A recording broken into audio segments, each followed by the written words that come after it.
காலை வணக்கம். தற்கொலைக்கு தூண்டுதல் 306 இந்திய தண்டனை சட்டம். அது எவ்வளோ பெரிய முக்கியமான எல்லா கேஸ்லையும் யாருன்னா செத்து போயிட்டாங்கன்னா 306 போட்டுருது. இது பற்றி ஒரு அருமையான தீர்ப்பு AR 2024 supreme court 1405. AR 2024 supreme court 1405. Prabhat Kumar Mishra alias Prabhat Mishra versus state of UP. இதில் முக்கியமான விஷயம் என்னென்னா, இந்த கேஸில் ஒரு சபார்டினேட் ஆஃபீஸில் சூசைட் பண்ணிக்கிறார். நோட் எழுதி வச்சுட்டு சூசைட் நோட்டு. எனக்கு 2 மாவட்டத்தில் வேலை செய்கிறதுக்கு ரொம்ப கடினமாக இருக்குது, அதனால் நான் இறந்து போயிடுறேன்னு எழுதிட்டார். அவர் எஸ்சி கம்யூனிட்டியாக இருக்கிறதுனால இவர் மேலே செக்ஷன் 3 SC/ST அட்ராசிட்டிஸ் ஆக்ட் 307 போட்டு இனிஷியலாக எஃப்ஐஆர் போடுறாங்க. அப்புறம் அதை க்ளோஸ் பண்ணுறாங்க. அப்புறம் சப்சிக்வெண்ட்டு மறுபடியும் சார்ஜ் ஷீட் ஃபைல் பண்ணுறாங்க. அது குவாஷ் ப்ரொசீடிங்ஸ் போது ஹைகோர்ட்டு ரிஜெக்ட் பண்ணுது. சுப்ரீம் கோர்ட்டு என்ன சொல்லிட்டுருந்தாங்க, 2 விஷயங்கள் தெளிவாக சொல்லிடுச்சு. SC/ST அட்ராசிட்டிஸ் ஆக்ட் செக்ஷன் 3 ஏதாவது இன்வோக் பண்ணணும்னா அவங்களுக்கு அகெயின்ஸ்டாக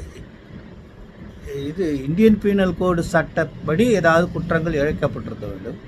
அந்த குற்றம் இழைக்கப்படும் போது அந்த நபர் தாழ்த்தப்பட்ட சமுதாயத்தையோ பழங்குடி சமுதாயத்தை சேர்ந்தவர் என்ற ஒரு காரணத்திற்காகவும் அந்த குற்றம் இழைக்கப்பட்டதுன்னு வந்தால் தான் SC/ST அட்ராசிட்டிஸ் ஆக்ட் இணைக்க முடியலன்னா வராதுன்னு சொல்லி அது செஞ்சுட்டாங்க. அதுக்கப்புறம் இந்த 306க்கு தூண்டுதல். இந்த தூண்டுதலில் பல்வேறு வகையான உச்சநீதிமன்ற தீர்ப்புகளை இந்த தீர்ப்பில் விவாதித்து ஒரு சம்பவத்தையும் சொல்லி, ஒரு புருஷன் பொண்டாட்டியை பார்த்து சொல்கிறாரு, உனக்கு போனோன்னா எங்கே வேணா போ, எனக்கு ஒன்றும் ஆட்சேபனை இல்லைன்னு அந்த பொண்ணு சூசைட் பண்ணிக்குது. இதெல்லாம் பத்தாது அப்படின்னு சொல்லிட்டு ஒவ்வொரு மனிதனுக்கும் தற்கொலைக்கு வருகிற எண்ணங்களுக்கு பல்வேறு காரணங்கள். சின்ன சின்ன தூண்டுதல், எரிச்சல், சிம்பிளாக எரிச்சல் விட்டுற மாதிரி நடந்துக்கிறது, என்ன இப்போ வரும்போது பேசாமல் போயிடுறது, வணக்கம் வச்சா கூட கவனிக்காமல் இருக்குது. இதெல்லாம் ஒரு எரிச்சல் விட்டுக்கிற சம்பவங்களுக்கெல்லாம் இது இந்த அபேட்மெண்ட் டு கமிட் சூசைடு வராதுன்னு ரொம்ப டீப்பாக இதில் டிஸ்கஸ் பண்ணியிருக்காங்க. 107 அபேட்மெண்ட் டு கமிட் சூசைடு என்ன, தற்கொலை சூசைடுக்கான இலக்கணம் டெஃபினேஷன் ஃபார் சூசைடு இந்திய தண்டனை சட்டத்தில் இல்லைன்னு சொல்லிட்டு, சுயி என்றால் தானே, சுவைடு என்றால் தனக்குத்தானே கொலை செய்து கொள்வது சூசைடு, தற்கொலை அப்படின்னு சொல்லி போட்டுருக்கு. நிறைய வழக்குகள் இதில் டிஸ்கஸ் பண்ணி இறுதியாக அவங்க 2 விஷயத்த சொல்கிறாங்க. இந்த சம்பவம் அவர் தற்கொலை பண்ணிக்கினவர் வேலை பலுவின் காரணமாக தற்கொலை பண்ணிக்கிட்டார். அவர் தாழ்த்தப்பட்ட சமுதாயத்தை சேர்ந்தவர்ன்றதுக்காக அவர் தற்கொலை செய்ய யாரும் தூண்டினதாக இல்லை. அதனால் அது SC/ST அட்ராசிட்டி இணைச்சது தப்பு. எல்லா சூசைட் நைட்டு படித்து பார்க்கும்போது இவங்க அவரை எதுக்கும் தூண்டின மாதிரியே தெரியல அப்படின்னு சொல்லி குவாஷ் பண்ணிட்டாங்க. இந்த கேஸை பக்கம் பக்கமாக படிக்கணும். பேரை பக்கம் பக்கமாக நீங்கள் படிச்சிங்கன்னா தான் நிறைய வழக்குகள் இதில் டிஸ்கஸ் பண்ணியிருக்காங்க. நிறைய ஒரு 7-8 வழக்குகள் அந்தந்த சம்பவத்தை சொல்லி சின்னதாக சொல்லி பண்ணியிருக்காங்க. இதை நீங்கள் படிக்கும்போது உங்களுக்கு ஒரு தெளிவு வந்துடும். ஆக இந்த 306க்கு கூட SC/ST அட்ராசிட்டிஸ் போட்டதை இந்த வழக்கை மற்ற ஏதாவது குற்றங்களோடு SC/ST அட்ராசிட்டி இணைச்சா ஒரு சண்டை போட்டுக்கிறாங்க அக்கம் பக்கத்தில். அவங்க SC/ST உங்களுக்கு தெரியாது. சண்டை போட்டுட்டு பிறகு பின்னாடி ஆனால் அவங்க கலர் கொடுப்பாங்க. இதெல்லாம் கொஞ்சம் சமூக விரோத சிந்தனை இருக்குது. அதாவது ஒரு விஷயம் என்னென்னா, பெற்றோர்கள் என்பது வேறு, சமூக பெற்றோர்கள் என்பது வேறு.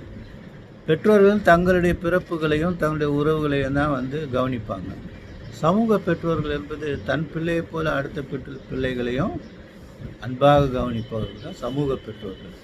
சமூக விரோத பெற்றோர்கள் யாருன்னு கேட்டால், எவன் மேலே வேணாலும் ஏதாவது ஒன்று பண்ணி அவனை உள்ளே அனுப்பணும், அதில் ஏதாவது கலவரங்களை உண்டாக்கணுன்றது சில பேருடைய இப்படிப்பட்டவர்களால் தான் அந்த சிதம்பரம், விழுப்புரம் போகிற திண்டிவனம் பகுதியிலெல்லாம் SC/ST அட்ராசிட்டி கேஸ் நிறைய இருக்குது.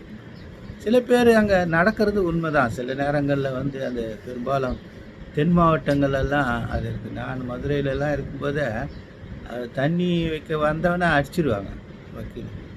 யாரா நீ எங்கேருந்துடா வர ஊர் பேர் கேட்டு அதை கண்டுபிடிக்கிறது. இது அவங்க வந்து சமூக விரோத பெற்றோர்கள் குணம் கொண்டவர்கள்.